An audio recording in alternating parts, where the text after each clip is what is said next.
अर्थ education centre में आपका स्वागत है। आज हम लोग आरआरबी एनटीपीसी सीबीटी 2 के सेट नंबर 4 करने वाले हैं। तो यदि इस चैनल पर आप लोग पहली बार विजिट किए हैं तो चैनल को सब्सक्राइब करके बेल आइकन को दबाना ना भूलें। इसमें हमने पूरे 50 एमसीक्यू इंक्लूड किए हैं जो कि बिल्कुल आरआरबी एनटीपीसी सीबीटी 2 के पैटर्न पर आधारित प्रश्न होंगे। तो चलिए हम लोग वीडियो को शुरू करते हैं। आज के सेट का पहला प्रश्न है, निम्नलिखित में से कौन सा वायु का अकार्बनिक गैसीय प्रदूषक है। बताना है कि कौन सा वायु का अकार्बनिक गैसीय प्रदूषक है। इस प्रश्न का सही उत्तर होगा हाइड्रोजन सल्फाइड। हाइड्रोजन सल्फाइड जो होता है अकार्बनिक गैसीय प्रदूषक। इसका समान सूत्र H2S होता है। इसमें सड़े हुए अंडे जैसी गंध आती है। यह लेड एसीटेट पेपर को काला कर देता है। अगर अन्य प्रमुख अकार्बनिक गैस प्रदूषक की बात करें तो इसके अंतर्गत कार्बन मोनोऑक्साइड आएंगे, सल्फर डाइऑक्साइड आएंगे, नाइट्रस ऑक्साइड आएंगे और नाइट्रोजन डाइऑक्साइड आएगा। हाइड्रोजन साइनाइड एक विषैला पदार्थ है। इसकी हाइड्रोजन साइनाइड की बात करें तो यह एक विषैला पदार्थ है जिसका समान सूत्र होता है HCN। और मीथेन का समान सूत्र आप लोगों को पता है। मीथेन का समान सूत्र की बात करें तो इसका समान सूत्र होता है CH4 होता है तथा यह CNG का मुख्य घटक भी होता है मीथेन। अगला प्रश्न, निम्नलिखित में से अम्लों में से किसको बेकिंग पाउडर का निर्माण में उपयोग किया जाता है। निम्न अम्लों में से किसे बेकिंग पाउडर के निर्माण में उपयोग किया जाता है। इस प्रश्न का सही उत्तर होगा C, टाइट्रिक अम्ल। टाइट्रिक अम्ल का प्रयोग बेकिंग पाउडर के निर्माण में किया जाता है। अब बेकिंग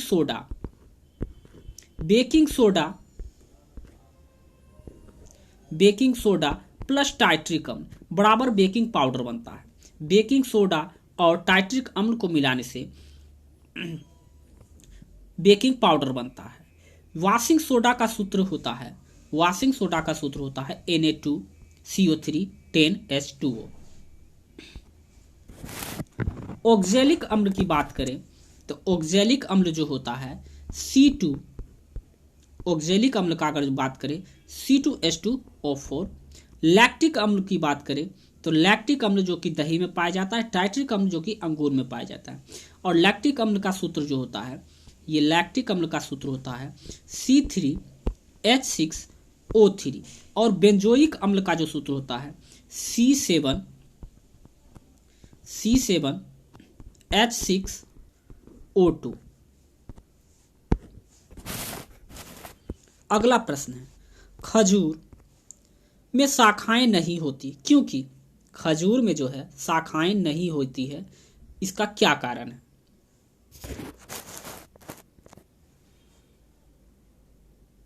इस प्रश्न का सही उत्तर होगा C, पार्श्व कलिकाएं विकसित नहीं हो पाती है।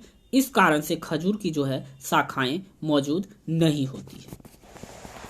प्रमुख पेड़ और उनके वैज्ञानिक नाम हम लोग जान लेते हैं। अगर बात करें शीशम का तो होता है फर्नीचर, रेलवे, स्लीपर। साल का होता है फूल या मकान।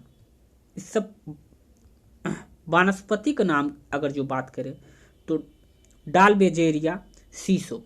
शीशम का जो होता है वैज्ञानिक नाम है डालबेजेरिया सीसो। अगला प्रश्न है, निम्नलिखित में से कौन सी फसलें पौधे के लिए प्रयुक्त सूक्ष्म पोषक तत्व है। निम्नलिखित में से कौन सा फसलीय पौधे के लिए प्रयुक्त सूक्ष्म पोषक तत्व है। इस प्रश्न का सही उत्तर होगा D, आयरन। आयरन फसली पौधे के लिए प्रयुक्त सूक्ष्म पोषक तत्व है। पौधे की रचना सर्वाधिक योगदान कार्बन तत्व का होता है। सर्वाधिक योगदान जो होता है कार्बन तत्व का होता है। पौधे के लिए आवश्यक सूक्ष्म पोषक तत्व संख्या 9 मानी गई है। मैग्नीशियम, इसके अंतर्गत मैग्नीशियम,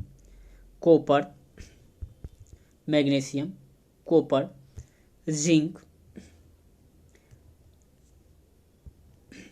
सोडियम, Fe और MO, BO इत्यादि आते हैं। पौधे की वृद्धि के लिए मुख्यतः 17 तत्व की आवश्यकता होती है। याद रखिएगा, पौधे की वृद्धि के लिए मुख्यतः 17 तत्व की आवश्यकता होती है, जिसके अंतर्गत आता है, जिसके अंतर्गत phosphorus, potassium, sulphur, sodium, magnesium,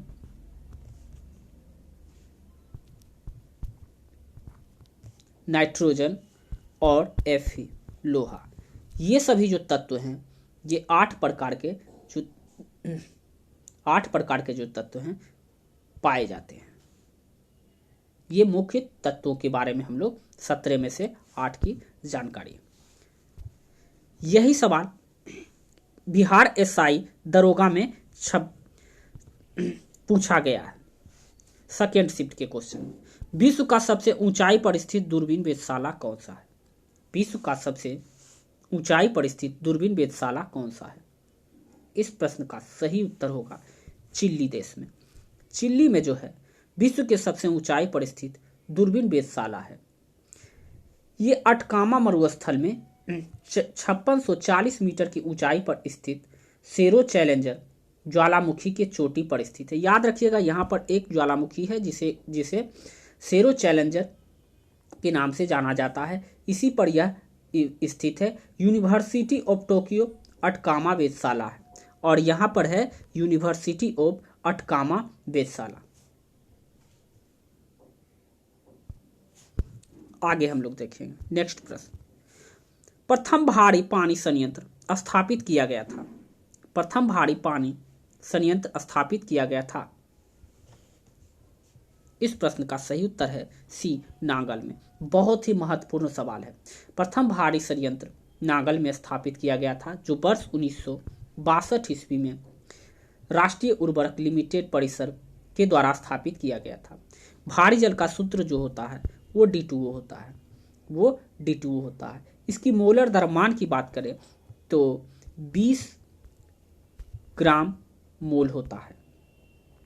यह मंदक और शीतलक में उपयोगी है। होता है। निम्नलिखित में से कौन वायु प्रदूषक नहीं है? निम्नलिखित में से कौन वायु प्रदूषक नहीं है? इस प्रश्न का सही उत्तर होगा ए, कोहरा। कोहरा जो है वायु प्रदूषक नहीं है। कोहरा एक प्रकार का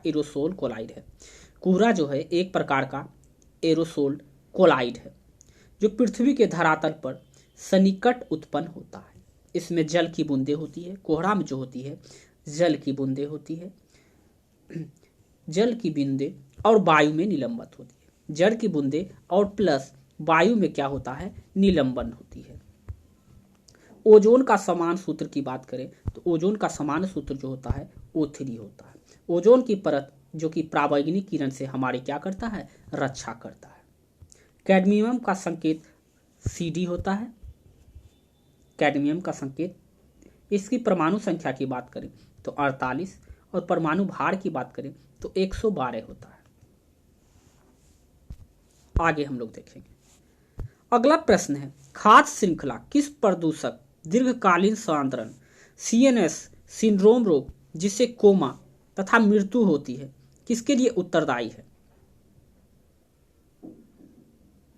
खाद्य श्रृंखला किस प्रदूषक का दीर्घकालीन सांद्रण CNS सिंड्रोम रोग जिससे कोमा तथा मृत्यु होती है किसके लिए उत्तरदायी है? इस प्रश्न का सही उत्तर होगा बी, सीसा प्रदूषण।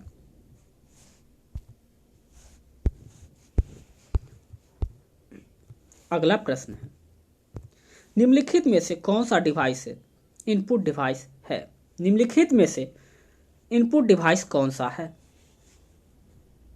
इस प्रश्न का सही उत्तर होगा डी, जॉयस्टिक, जिसके माध्यम से हम लोग गेम खेलते हैं, जिसके माध्यम से हम लोग गेम खेला जाता है।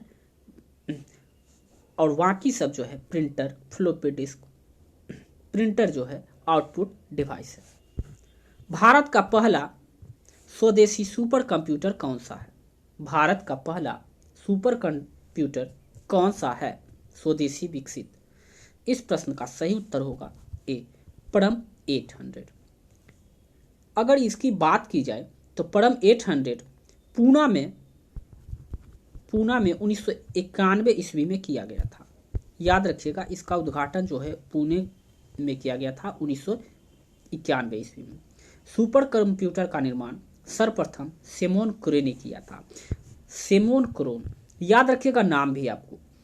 इसका निर्माण जो है सिमोन क्रे के द्वारा किया गया था। और कंप्यूटर के पिता की अगर बात की जाए तो चार्ल्स बेबेज को कहा जाता है। वर्तमान में सबसे तेज सुपर कंप्यूटर फुगाकू है। वर्तमान में अगर सबसे तेज कंप्यूटर की बात की जाए तो याद रखिएगा आप लोग, वर्तमान में सबसे तेज कंप्यूटर जो है अभी जो है फुगाकू है। फुगाकू जो कंप्यूटर है वो सबसे तेज है। और अगर बात की जाए भारत में सबसे तेज सुपर कंप्यूटर अभी कौन सा है, तो अभी जो है परम सिद्धि है। परम सिद्धि जो है भारत का सबसे तेज सुपर कंप्यूटर अभी फिलहाल में है, तो याद रखिएगा। और पहला सुपर कंप्यूटर जो था परम 800 था। आगे हम लोग देखेंगे। अगला प्रश्न है, भारत की संविधान सभा ने राष्ट्रीय ध्वज सर्वप्रथम कब स्वीकार किया? भारत के संविधान सभा के द्वारा राष्ट्रीय ध्वज को सर्वप्रथम कब स्वीकार किया गया? तो इस प्रश्न का सही उत्तर होगा ए, 22 जुलाई 1947 ईस्वी को। 22 जुलाई 1947 ईस्वी को भारत का राष्ट्रीय ध्वज को स्वीकार किया गया था।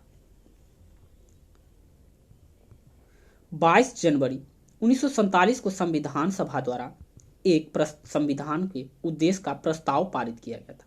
भारतीय संविधान का प्रथम अधिवेशन की बात की जाए तो 9 दिसंबर 1946 ईस्वी को हुआ था, जिसके अस्थायी अध्यक्ष सच्चिदानंद सिन्हा थे। इसके 2 दिन के बाद 11 दिसंबर को डॉक्टर राजेंद्र प्रसाद, जो कि अस्थायी अध्यक्ष के रूप में उन्होंने इसका कार्यान्वयन किया। अगला प्रश्न है, आईएमएफ की स्थापना कब किया गया था? आईएमएफ की बात की गई है, आईएमएफ की स्थापना कब की गई? इस प्रश्न का सही उत्तर होगा डी, वर्ष 1945 ईस्वी में। आईएमएफ की स्थापना जो है, विश्व बैंक की स्थापना जो है, इंटरनेशनल मॉनेटरी फंड, याद रखिएगा इसका एब्रीवेशन, फुल फॉर्म जो होता है इंटरनेशनल मॉनेटरी फंड, इसकी स्थापना की बात की जाए तो याद रखिएगा 27 सितंबर 1945 ईस्वी को हुआ था। अब हम बात कर लेते हैं आईएमएफ से रिलेटेड कुछ बातें। तो आईएमएफ का उद्देश्य क्या है, इस तरह के सवाल भी अब पूछे जा रहे हैं। तो आईएमएफ का उद्देश्य हम लोग जान लेते हैं। आईएमएफ के मुख्य रूप से 4 उद्देश्य हैं। पहला उद्देश्य जो है वैश्विक मौद्रिक सहयोग को बढ़ावा देना। पहला उद्देश्य इसका है वैश्विक मौद्रिक सहयोग को बढ़ावा देना। दूसरा उद्देश्य इसका है वित्तीय स्थिरता सुनिश्चित करना, अंतर्राष्ट्रीय व्यापार, सतत आर्थिक विकास को प्रोत्साहन देना, दुनिया भर में गरीबी को कम करना। यही आईएमएफ का जो है प्रमुख उद्देश्य है। अगला प्रश्न है, जॉर्ज साइमन ओहा जिन्होंने प्रसिद्ध ओहा नियम दिया था किस देश से थे? जॉर्ज साइमन ओहा जिन्हें प्रसिद्ध ओहा के नियम दिया था किस देश से संबंधित है? इस प्रश्न का सही उत्तर होगा सी, जर्मनी से। ओम का नियम दिया था वो थे जॉर्ज साइमन ओम, ये जर्मनी देश से संबंधित थे।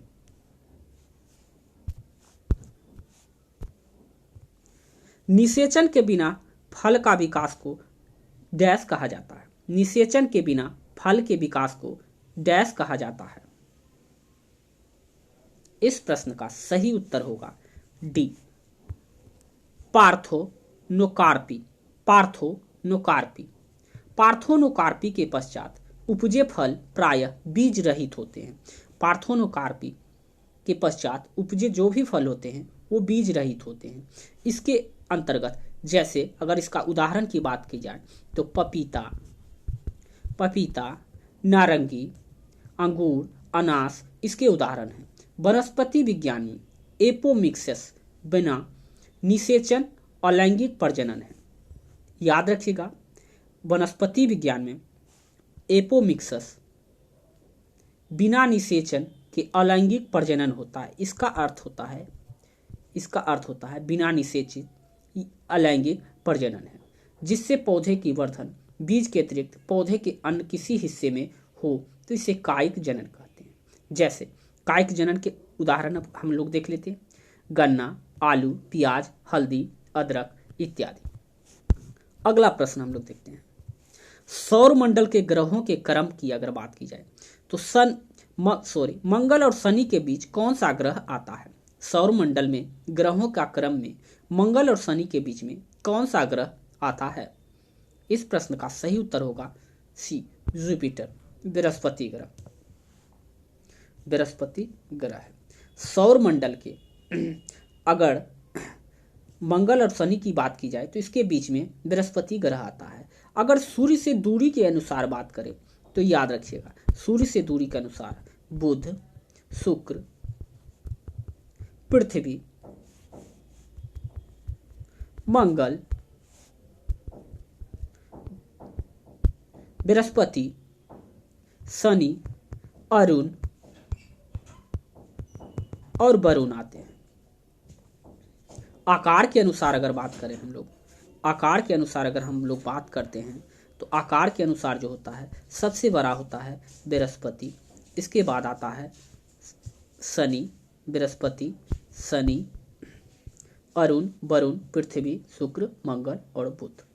अगर बात करें ग्रहों का क्रम में तो उपग्रह वाला ग्रह जो है वो शनि है। सर्वाधिक उपग्रह वाला जो ग्रह है वो शनि है। इसकी उपग्रह की बात की जाए तो 82 है, जबकि बृहस्पति की उपग्रहों की बात की जाए तो इस 79 है। याद रखिएगा आप लोग।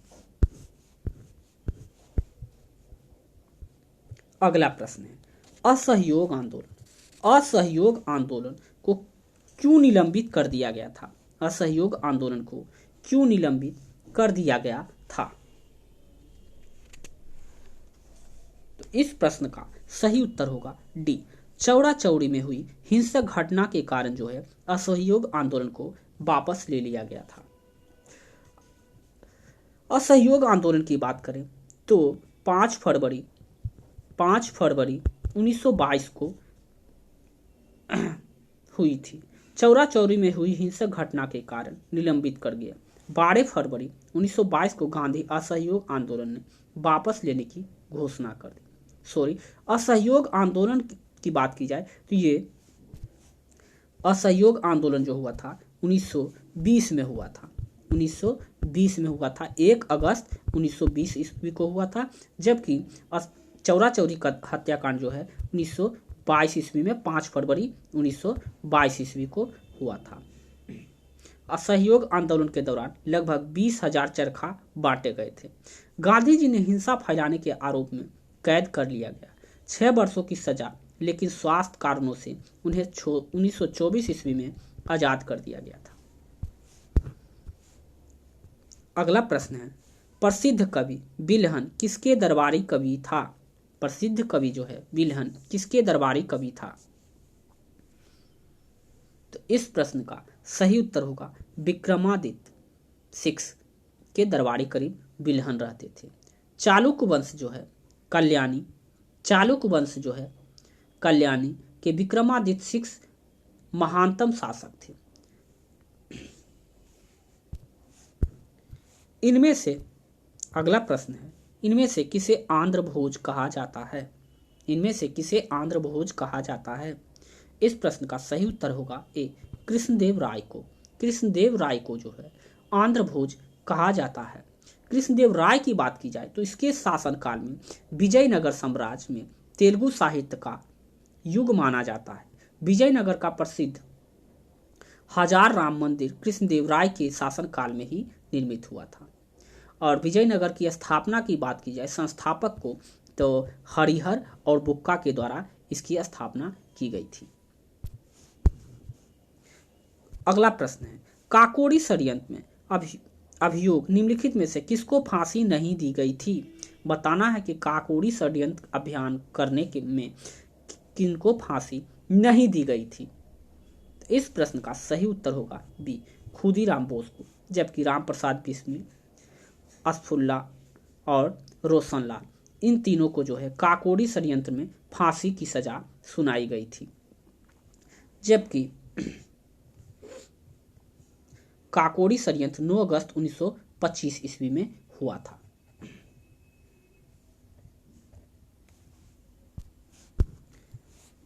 अगला प्रश्न है, कैलाश मानसरोवर की यात्रा पर जाने वाले तीर्थ यात्रियों को तिब्बत में प्रवेश करने के लिए किस दर्रे को पार करना पड़ता है?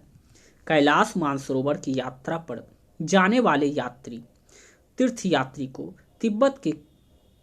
तिब्बत में प्रवेश करने के लिए किस दर्रे को पार करना पड़ता है? इस प्रश्न का सही उत्तर होगा डी, नाथुला दर्रा, जो कि सिक्किम राज्य में है। नाथुला दर्रा जो है सिक्किम राज्य में है। मानसरोवर झील कहाँ स्थित है? मानसरोवर झील कहाँ स्थित है? तो मानसरोवर झील जो है तिब्बत में स्थित है। टोरंस झील जो है ऑस्ट्रेलिया में स्थित है। टोरंस झील जो है ऑस्ट्रेलिया में है और रेनडियर झील जो है कनाडा में स्थित है। अगला प्रश्न है, भारत में निम्नलिखित में से किस राज्य की सीमा म्यांमार के साथ नहीं लगती है? बताना है कि भारत में निम्नलिखित में से किस राज्य की सीमा जो है म्यांमार के साथ नहीं लगती है? इस प्रश्न का सही उत्तर हो जाएगा असम। असम राज्य की सीमा जो है म्यांमार के सीमा से नहीं लगती है, जबकि मणिपुर, अरुणाचल प्रदेश, नागालैंड की सीमा लगती है। म्यांमार की सबसे लंबी सीमा की बात करें तो वो मिजोरम है। पाकिस्तान की अधिकतम सीमा राजस्थान से मिलती है। म्यांमार की सबसे लंबी सीमा की बात करें तो वो भारत के मिजोरम राज्य से लगती है। अगला प्रश्न है, भारत के देशांतरीय विस्तार में लगभग कितना डिग्री का अंतर है? भारत के देशांतरीय विस्तार में लगभग कितना डिग्री का अंतर है? इस प्रश्न का सही उत्तर होगा बी, 30 डिग्री का। भारत की देशांतरीय विस्तार जो है लगभग 30 डिग्री का अंतर है। भारत की भौगोलिक विस्तार की बात की जाए तो 8.4 डिग्री से लेकर 37.6 डिग्री उत्तरी अक्षांश और 68.7 डिग्री से लेकर 97.25 पूर्वी देशांतर तक इसका विस्तार है।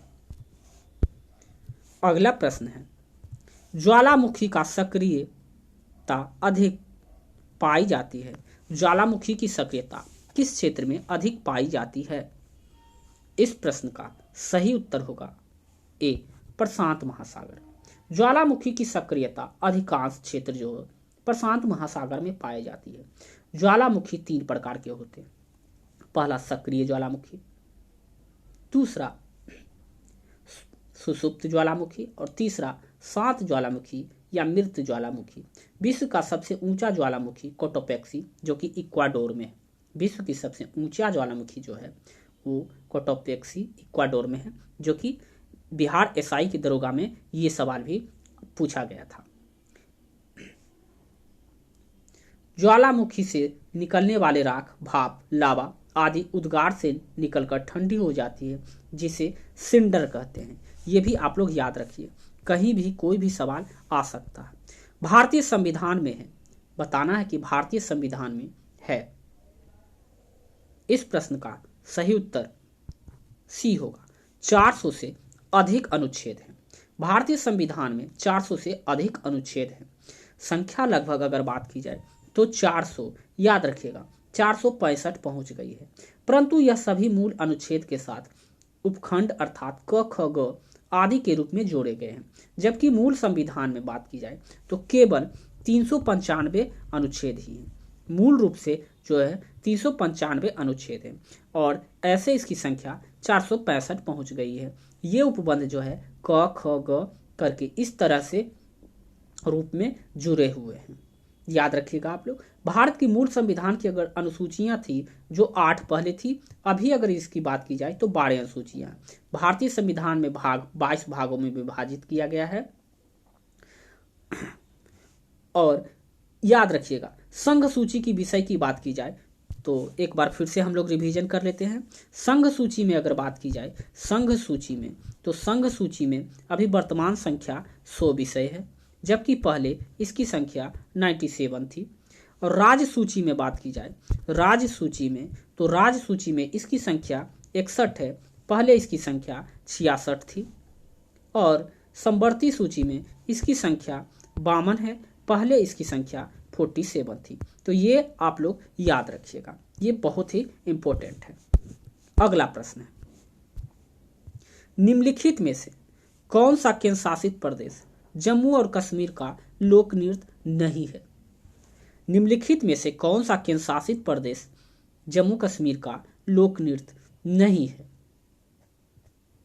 तो इस प्रश्न का सही उत्तर होगा ए, डांगी। डांगी लोक नृत्य जो है जम्मू कश्मीर का लोक नृत्य नहीं है। कुछ अगर जम्मू कश्मीर के केंद्र शासित प्रदेश जो है इसकी लोक नृत्य की बात की जाए तो राउफ, हफीजा, धूमल, ये लोक नृत्य जो है जम्मू कश्मीर की है। कर्नाटक की अगर बात की जाए तो कर्नाटक का यक्षगान, कुनीथा, करगा, लांभी है। केरल का बात की जाए तो केरल में कथकली, मोहिनीअट्टम, कुरा, वारकली है। महाराष्ट्र में लावनी, डिंडी, कला, विकिलता है। राजस्थान की बात की जाए तो घूमर, गणगौर, झूलन, लीला, कालबेलिया, छड़ी इत्यादि जो है राजस्थान का लोक नृत्य है। अगला प्रश्न हम लोग देखेंगे, किस टेनिस स्टार के सम्मान में स्विस सिक्का ढाला गया है? किस टेनिस स्टार के सम्मान में स्विस सिक्का ढाला गया है? इस प्रश्न का सही उत्तर होगा B, Roger Federer. Roger Federer जो कि एक पेशेवर टेनिस खिलाड़ी हैं, उनके सम्मान में अभी एक हाल ही सिक्का ढाला गया है। अगला प्रश्न हम लोग देखेंगे, भारत के किस शहर को पूर्व का एथेंस के रूप में जाना जाता है? भारत के किस शहर को पूर्व का एथेंस के रूप में जाना जाता है? इस प्रश्न का सही उत्तर होगा बी, मदुरई।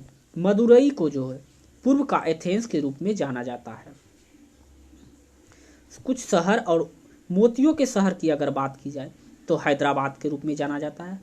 पहलवानों का शहर जो है महाराष्ट्र कोल्हापुर को जाना जाता है। ऑरेंज सिटी बागों का शहर नागपुर, कॉटन सिटी अकोला, शाही शहर पटियाला पंजाब और रक्त का शहर तेजपुर असम को कहा जाता है। और सदाबहार शहर जो है त्रिवेंद्रम केरल को कहा जाता है। अगला प्रश्न, निम्नलिखित में से कौन सा नदी नेपाल की सबसे लंबी नदी है? निम्नलिखित में से कौन सी नदी है जो नेपाल की सबसे लंबी नदी है? इस प्रश्न का सही उत्तर होगा ए, कर्णाली। कर्णाली नदी जो है नेपाल की सबसे लंबी नदी है। नेपाल की सबसे बड़ी झील की बात की जाए तो रारा ताल है। रारा ताल जो झील है सबसे बड़ी नेपाल की झील है। नेपाल में हिमालय और महाभारत श्रेणी के मध्य की घाटी काठमांडू घाटी कहलाती है। श्रीलंका की सबसे लंबी नदी अगर बात की जाए तो महाबली गंगा है। महाबली गंगा जो है श्रीलंका की सबसे लंबी नदी के रूप में जाना जाता है। अगला प्रश्न है, भारत के संविधान निम्नलिखित में से किस अनुच्छेद में वित्त आयोग का उल्लेख किया गया है? भारत संविधान में किस अनुच्छेद में वित्त विधेयक का उल्लेख किया गया है? इस प्रश्न का सही उत्तर होगा बी, अनुच्छेद 110 में। 110 में जो है धन विधेयक संबंध से विशेष प्रक्रिया का प्रावधान किया गया है। अनुच्छेद 280 की बात की जाए तो अनुच्छेद 280 में वित्त आयोग का वर्णन किया गया है। अगला प्रश्न है, संविधान बनाने के लिए संविधान सभा में कितनी समितियां बनाई गई थी? संविधान बनाने के लिए संविधान सभा में कितनी समितियां बनाई गई थी? इस प्रश्न का सही उत्तर होगा डी 13 संविधान सभा बनाने के लिए संविधान सभा में 13 समितियां बनाई गई थी। उस समितियों के अध्यक्ष की बात की जाए तो संघ समिति के अध्यक्ष जो थे, संघ संविधान समिति के अध्यक्ष जो थे जवाहरलाल नेहरू, नियमित समिति राजेंद्र प्रसाद और संचालन समिति डॉक्टर राजेंद्र प्रसाद, प्रारूप समिति के अध्यक्ष भीमराव अंबेडकर, सलाहकार समिति सरदार वल्लभ भाई पटेल, मूल अधिकारी उपसभापति जे कृपलानी, अल्पसंख्यक उपसभापति एस.सी. मुखर्जी, संघ शक्ति समिति जवाहरलाल नेहरू, प्रांतीय संविधान समिति सरदार वल्लभ भाई पटेल। अगला प्रश्न है, डैश को अपेक्षाकृत कम ऊष्मा वाली सामग्री के कारण कोयले के निम्नतम श्रेणी में भूरे रंग वाले कोयले के रूप में भी जाना जाता है। डैश के अपेक्षाकृत कम ऊष्मा वाली सामग्री के कारण कोयले के निम्नतम श्रेणी के भूरे रंग वाले कोयले के रूप में भी जाना जाता है। इस प्रश्न का सही उत्तर है ए लिग्नाइट। अगर बात करें लिग्नाइट जो होता है भूरे रंग वाले निम्न श्रेणी के कोयले के रूप में जाना जाता है। कोयले की प्रकार की बात की जाए तो सबसे एंथ्रासाइट, लिग्नाइट, बिटुमिनस और पीट होता है। अगर एंथ्रासाइट की बात करें तो उच्च श्रेणी की कोयले के रूप में जाना जाता है, जिसमें कि कार्बन की प्रतिशत की बात करें तो 85% होता है। बिटुमिनस की अगर बात की जाए तो यह मुलायम कोयला भी कहा जाता है, बिटुमिनस को मुलायम कोयला कहा जाता है। तथा लिग्नाइट की बात करें तो कार्बन की मात्रा जो होती है 65 से 70% तक होती है, इसका रंग भूरा होता है। पीट की कार्बन की मात्रा सबसे कम होती है। अगर इसकी बात की जाए तो इसमें कार्बन की मात्रा 50 से 60% के बीच होती है। अगला प्रश्न है, गैल्वेनाइजेशन इस्पात और लोहे को डैश एक पतली परत के साथ विलोपन करके जंग से बचाने का एक तरीका है। इस प्रश्न का सही उत्तर होगा जस्तीकरण करके। गैल्वेनाइजेशन इस्पात लोहे को जस्ता की एक पतली परत चढ़ाकर कोटिंग करने के बाद जंग से बचाने का एक तरीका है। लोहे पर जंग लगना, चांदी पर काला पड़ना, कॉपर एवं पीतल सतह पर हरे रंग की परत बनना।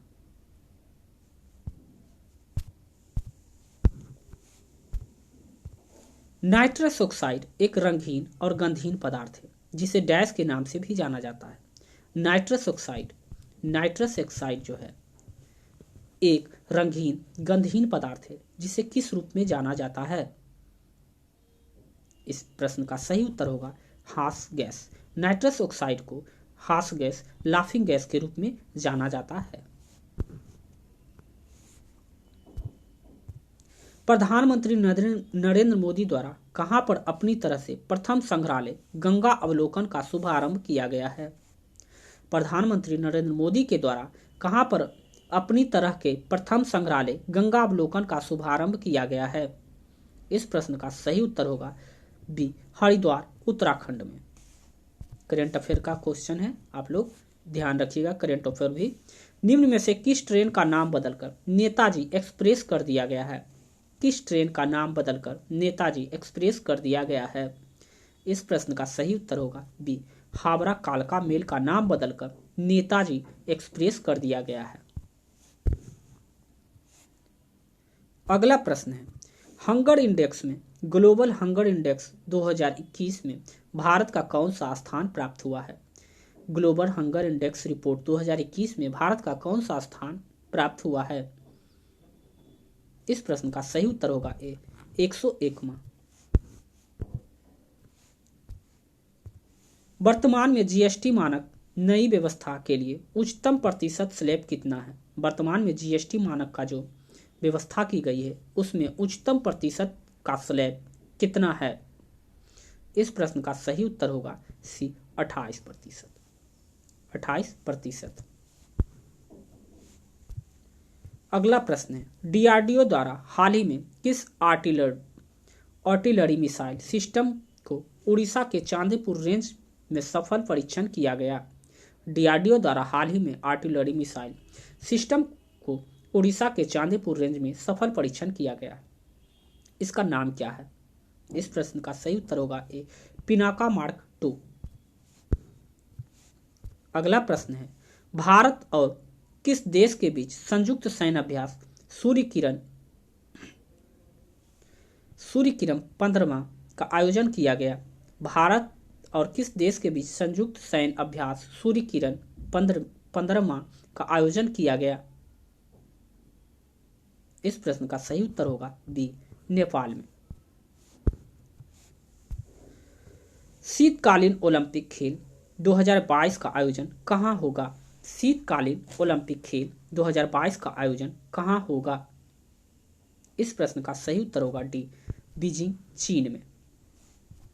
अगला प्रश्न है, वर्ष 2022 में G20 शिखर सम्मेलन किस देश की अध्यक्षता में आयोजित होगा? वर्ष 2022 में G20 शिखर सम्मेलन किस देश की अध्यक्षता में आयोजित होगा?